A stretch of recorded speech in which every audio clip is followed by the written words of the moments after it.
আলহামদুলিল্লাহি রাব্বিল আলামিন ওয়াসসালাতু ওয়াসসালামু আলা সাইয়্যিদিল মুরসালিন আম্মা বা'দ ফাআউযু বিল্লাহি মিনাশ শাইতানির রাজীম বিসমিল্লাহির রহমানির রহিম আসসালাতু ওয়াসসালামু আলাইকা ইয়া রাসূলাল্লাহ ওয়া আলা আলিকা ওয়া আসহাবিকা ইয়া হাবিবাল্লাহ আসসালাতু ওয়াসসালামু আলাইকা ইয়া নবিয়াল্লাহ ওয়া আলা আলিকা ওয়া আসহাবিকা ইয়া নূরাল্লাহ। দূরে ও কাছে, দেশে ও প্রবাসে, যে যেখানেই রয়েছেন সকলকে একরাশ প্রীতি ও শুভেচ্ছা জানিয়ে শুরু করছি অনুষ্ঠান কথা নিয়ে যত কথা। কথা নিয়ে যত কথা অনুষ্ঠানে সেই বিষয় সম্পর্কেই আলোচনা করা হয়ে থাকে যা আমাদের জিহ্বার সাথে সম্পৃক্ত, যা আমাদের বাকশক্তির সাথে সম্পৃক্ত। আর তাই তো এই কথা নিয়ে যত কথা পুরো বিশ্বের মাঝে, এই কথার কারণেই আমরা প্রতিনিয়ত সর্বত্র সম্মানিত হচ্ছি, আবার এই কথার কারণেই আমরা হচ্ছি লাঞ্ছিত, অপমানিত। সে সম্পর্কে ইনশাআল্লাহ বিস্তারিত শুনবো আমরা। তার আগে চলুন দরুদে পাকের ফজিলত সম্পর্কে আমরা জেনে নিই। দরুদে পাকের অগণিত ফজিলত রয়েছে, অসংখ্য ফজিলত রয়েছে। তন্মধ্য হতে একটি ফজিলত চলুন আমরা আমাদের হৃদয়ের কান দিয়ে শ্রবণ করি। যেমনটি মাজমাউজ জাওয়াইদ কিতাবের মধ্যে বর্ণিত রয়েছে, আল্লাহর প্রিয় হাবিব লবিব রসুল আকরম নূরে মুজস্সম শাহ বনিয়ে আদম ফখরে দো আলম সাল্লাল্লাহু তাআলা আলাইহি ওয়া আলিহি ওয়াসাল্লাম ইরশাদ করেছেন। কি ইরশাদ করেছেন? তিনি ইরশাদ করেছেন, যে ব্যক্তি আমার উপর প্রতিদিন সকালে 10 বার এবং সন্ধ্যায় 10 বার দরুদ শরীফ পাঠ করে তার জন্য কিয়ামতের দিন আমার সুপারিশ নসিব হবে। সুবহানাল্লাহ, সুবহানাল্লাহ। সল্লু আলাল হাবিব সাল্লাল্লাহু তাআলা আলা মুহাম্মদ সাল্লাল্লাহু আলাইহি ওয়া আলিহি ওয়াসাল্লাম সালাতান ওয়া সালামান আলাইকা ইয়া সাইয়্যিদি ইয়া রাসূলুল্লাহ। মাদানী চ্যানেলের দর্শক ও শ্রোতা, যেমনটি আমরা এই অনুষ্ঠানে আলোচনা শুনে থাকি যে আমাদের জবান সম্পর্কে, আমাদের কথা সম্পর্কে, আমাদের বাচনভঙ্গি সম্পর্কে, আমাদের আচার আচরণ যে রয়েছে, যেটা আমরা আকার ইঙ্গিতে মুখের কথা দিয়ে হোক কিংবা চোখের চাহনি দিয়ে হোক প্রতিনিয়ত আমরা মানুষকে আঘাত করে থাকি, আমরা মানুষের হৃদয়কে ক্ষত বিক্ষত করে থাকি। আমরা কিন্তু ঘুণাক্ষরেও টের পাই না যে আমার কথার দ্বারা কার মন খুশি হলো কিংবা কার মন ভেঙে গেল। আজ ইনশাআল্লাহ আযাওয়াজাল সেই বিষয় নিয়ে আমরা আলোচনা করব। আর আজকের বিষয় হচ্ছে মানুষকে অবজ্ঞা ও উপহাস করার পরিণাম। কি পরিণাম রয়েছে মানুষের সাথে ঠাট্টা বিদ্রূপ করা, মানুষকে টন্ট করা, এর কি পরিণাম, কি শাস্তি রয়েছে, সেই বিষয় সম্পর্কে আজ আমরা শুনব। ঘরের মধ্যে কখনো দেখা যায় মেয়ে মাকে, কখনো দেখা যায় ছেলে বাবাকে, কিংবা কখনো দেখা যায় স্বামী স্ত্রীকে, কিংবা স্ত্রী স্বামীকে, কিংবা কখনো দেখা যায় ভাবি ননদকে কিংবা ননদ ভাবিকে এক চুল পরিমাণ ছাড় দিতে আমরা প্রস্তুত নই। এমনটি কেন হয়ে থাকে? এর একমাত্র কারণ হচ্ছে ধর্মীয় অনুশাসন, ইসলামিক শিক্ষা। মা বাবার মর্যাদা সম্পর্কে যে সন্তান জানে না, সে মা বাবার মূল্যায়ন করবে কিভাবে? যে মানুষ তার নিকট আত্মীয়, যে মানুষ তার পরিবারের সদস্যের ভাব মর্যাদা, যে মাহাত্ম্য মর্যাদা রয়েছে, যে সম্মান রয়েছে, সে সম্পর্কে যদি না জানে, সে সম্মান করবে কি করে? সে কি করে তাকে মূল্যায়ন করবে? আর সেজন্যই আমাদেরকে ধর্মীয় শিক্ষা অর্জন করতে হবে। ইসলাম সে শিক্ষা আমাদেরকে দিয়েছে যে ঘর থেকে বাইরে, দেশ থেকে প্রবাসে, ঘাটে হোক, মাঠে হোক, অফিসে হোক, আদালতে হোক, কিংবা হোক শিক্ষা কোনো প্রতিষ্ঠানে, প্রতিটি জায়গায় আমাদেরকে মানুষের সাথে সদাচরণ করতে হবে। সুন্দর আচরণ, বিনম্রতার সাথে, বিনয়ের সাথে আমাদেরকে আমাদের মতের ভাব যে রয়েছে, মনোভাব রয়েছে, তা আদান ও প্রদান করতে হবে। চলুন কথা না বাড়িয়ে আমরা মূল আলোচনায় প্রবেশ করি। ইসলামের দৃষ্টিতে মানুষকে খারাপ নামে ডাকা অথবা কাউকে বিদ্রুপাত্মকভাবে ডাকা উচিত নয়। যেমন কারো একটি সুন্দর নাম রয়েছে, এখন সেই নামটিকে বিকৃত করে তাকে ডাকা, এটা অহরহ হয়ে থাকে। এটা উদাহরণ দেওয়ার কিছু নেই, আমাদের সমাজে হয়ে থাকে এমন। কিন্তু এমনটি করা এটা সম্পূর্ণরূপে হারাম। শুনি আমরা সে সম্পর্কে। আমাদেরকে কখনো কারো নাম বিকৃত করে ডাকা উচিত নয়, বরং এর পরিবর্তে সুন্দর ব্যবহারের মাধ্যমে মানুষের সুনাম ও মর্যাদা অক্ষত রাখার জন্য যথাযথ নির্দেশনা দেয়া হয়েছে। কোরআনুল করিমের সূরা হুজুরাত এর 11 নম্বর আয়াতে ইরশাদ হয়েছে, হে মুমিনগণ, কেউ যেন অপর কাউকে উপহাস না করে, কেননা সে উপহাসকারী অপেক্ষা উত্তম হতে পারে এবং কোনো নারী অপর নারীকেও যেন উপহাস না করে, কেননা সে উপহাসকারিণী অপেক্ষা শ্রেষ্ঠ হতে পারে। তোমরা একে অপরের প্রতি দোষারোপ করো না এবং একে অপরকে মন্দ নামে ডেকো না। কেউ ঈমান আনয়ন করলে তাদের মন্দ নামে ডাকা গুনাহের কাজ। যারা এমন কাজ থেকে তওবা না করে তারাই হচ্ছে জালিম, অর্থাৎ নিজের নফসের প্রতি জুলুমকারী, অত্যাচারকারী। মাদানী চ্যানেলের দর্শক ও শ্রোতা, এই যে বিষয়টা আজকে আমরা শুনলাম, নিজেকে অনেক সময় মা বাবাই নিজের সন্তানের নামকে বিকৃত করে ডাকে, খারাপ রূপে ডাকে। একটা ভালো নাম, তার একটা অর্থ আছে, নামের একটা প্রভাব পড়ে মানুষের চরিত্রের উপর, ভালো একটা নাম, কিন্তু সেই নামটাকে বিকৃত করে যখনই মা বাবা ডাকবে, তার নামের একটা অন্য অর্থ দাঁড়াতে পারে, আর তখন সেই খারাপ অর্থের প্রভাব সন্তানের চরিত্রের উপর পড়বে। শুধু তাই নয়, মা বাবার এই বিকৃত করে নাম ডাকার কারণে পাড়া প্রতিবেশী থেকে শুরু করে গ্রাম এবং শহরের মানুষ জেনে যায় যে এই ব্যক্তির নাম এই রয়েছে, অর্থাৎ সেই বিকৃত নামেই তাকে ডেকে থাকে। তাহলে এর জন্য দায়ী কে? সেই মা বাবা। তো কাজেই আমাদেরকে আমাদের সন্তানের নামকে কখনো বিকৃত করে ডাকা উচিত নয়। যে নাম রয়েছে সেই সুন্দর নামকে সম্বোধন করে আমাদের ডাকা উচিত। কাউকে উপহাস করা যাবে না। অনর্থক কথা বলার ফলে প্রায়শই উপহাসের বিষয়গুলো নিজের জানতে কিংবা অজান্তে কথায় কথায় প্রকাশ পেয়ে যায়। এই কারণে প্রয়োজনাতিরিক্ত কথাও অনর্থক কথায় অন্তর্ভুক্ত হয়ে যায়।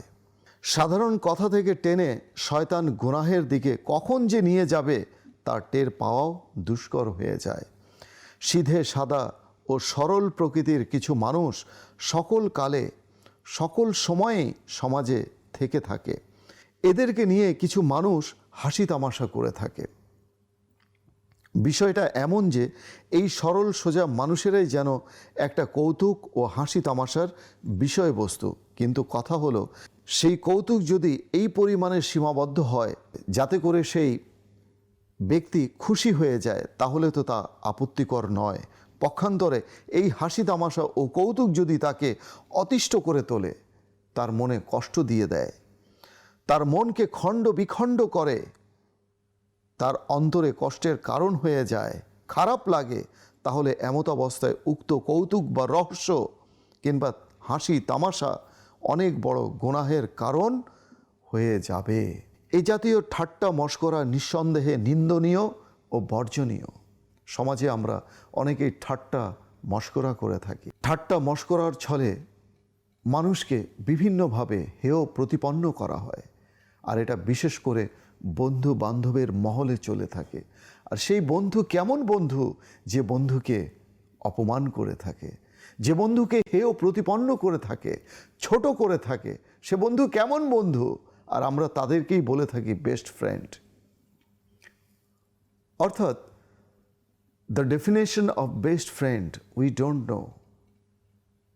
কাকে বেস্ট ফ্রেন্ড বলে, বেস্ট ফ্রেন্ডের সংজ্ঞা কী রয়েছে সেটাও কিন্তু আমরা জানি না। যে বেস্ট ফ্রেন্ড আমাকে প্রতিনিয়ত কষ্ট দিচ্ছে, যে বেস্ট ফ্রেন্ড আমাকে নিয়ে ঠাট্টা করছে, ট্রল করছে, টন্ট করছে, করে আবার এসে সরি বলল, সরি দোস্ত কিছু মনে করিস না, এটাই যদি একটা স্বভাব হয়ে যায়, তাহলে তো সেই বন্ধু কখনো বেস্ট ফ্রেন্ড, ভালো বন্ধু হতে পারে না। তো কাজেই বন্ধু বান্ধব চয়ন করার পূর্বে আমাদেরকে একটু চিন্তা করতে হবে, ভাবতে হবে। আল্লাহ তাআলা আমাদেরকে বোঝার তৌফিক দান করুন। মাদানী চ্যানেলের দর্শক ও শ্রোতা, মনে রাখবেন, কাউকে ইশারা ইঙ্গিতেও উপহাস করা যাবে না।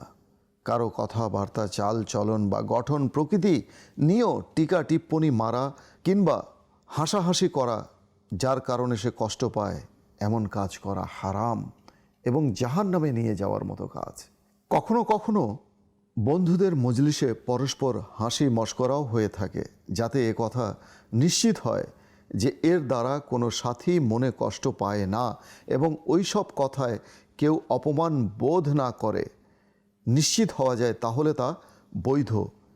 কিন্তু যদি এই সম্ভাবনা থেকেই যায় যে এর দ্বারা কারো মনে কষ্ট আসতেই পারে কিংবা কেউ অপমান বোধ করতে পারে, তাহলে এ ধরনের হাসি তামাশা কখনোই বৈধ হবে না, কখনোই না।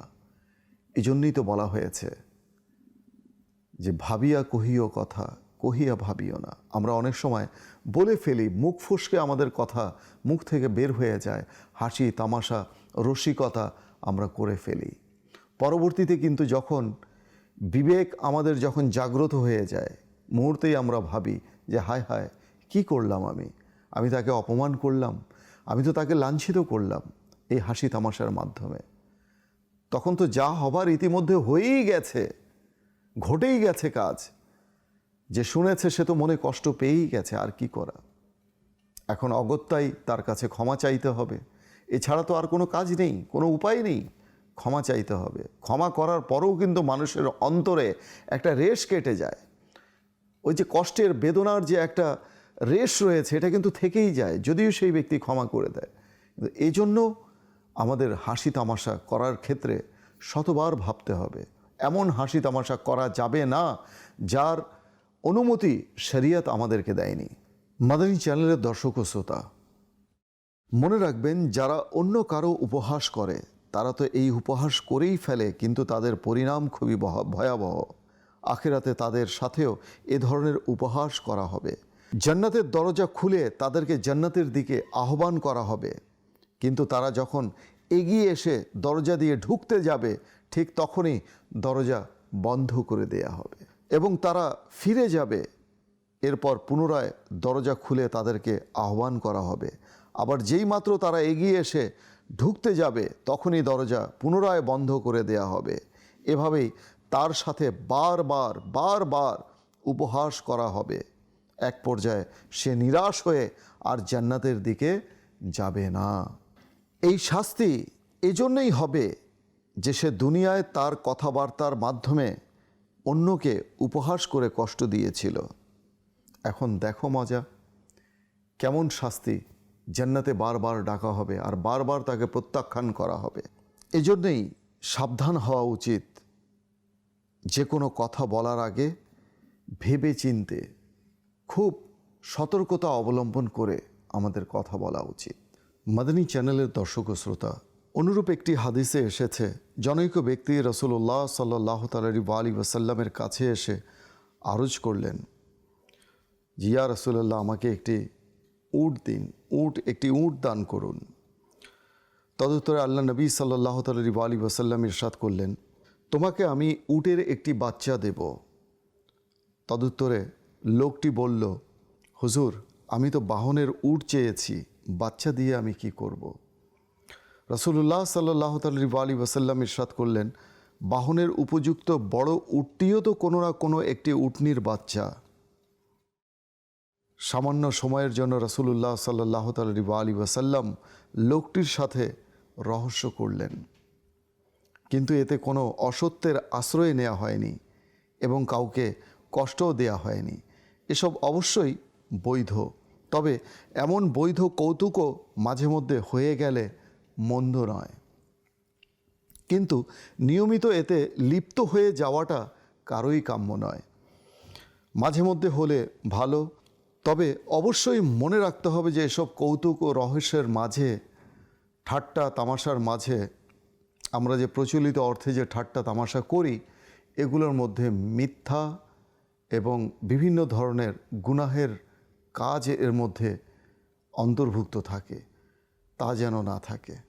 যে রহস্য কিংবা যে ঠাট্টা আমরা করব, তা যেন সত্যাশ্রয়ী হয়, তা যেন কোনোভাবেই যেন মিথ্যার আশ্রয় তাতে যেন না থাকে। দুনিয়াতে যারাই অবিবেচকের মতো কাজ করবে, ভেবে চিনতে কাজ না করবে, হুট করে যা চিন্তা আসলো বলে ফেললাম, যা মুখে আসলো বলে ফেললাম, এমনটা নয়। আল্লাহ তাআলা আমাদেরকে বিবেক দিয়েছেন, চিন্তা শক্তি দিয়েছেন। আচ্ছা, যারা চিন্তা ভাবনা করে না বলবে, না করবে, তাদের পরিণতি কী হবে সে সম্পর্কে দেখুন আল্লাহ তাআলা কোরআনে ইরশাদ করছেন। কি ইরশাদ করছেন? তারা আরও বলবে, যদি আমরা শুনতাম অথবা বুদ্ধি খাটাতাম তবে আমরা জাহান্নামবাসীদের মধ্যে থাকতাম না। অর্থাৎ যদি একটু বুদ্ধি খাটিয়ে কাজ করতাম, ভেবে চিনতে শুনে বুঝে কাজ করতাম, তাহলে আজ আমাদেরকে এখানে জাহান্নামীদের মধ্যে আমাদেরকে থাকতে হতো না। অর্থাৎ ওই অনুশোচনা এবং অনুতপ্ত, তো সেখানে করে কী লাভ?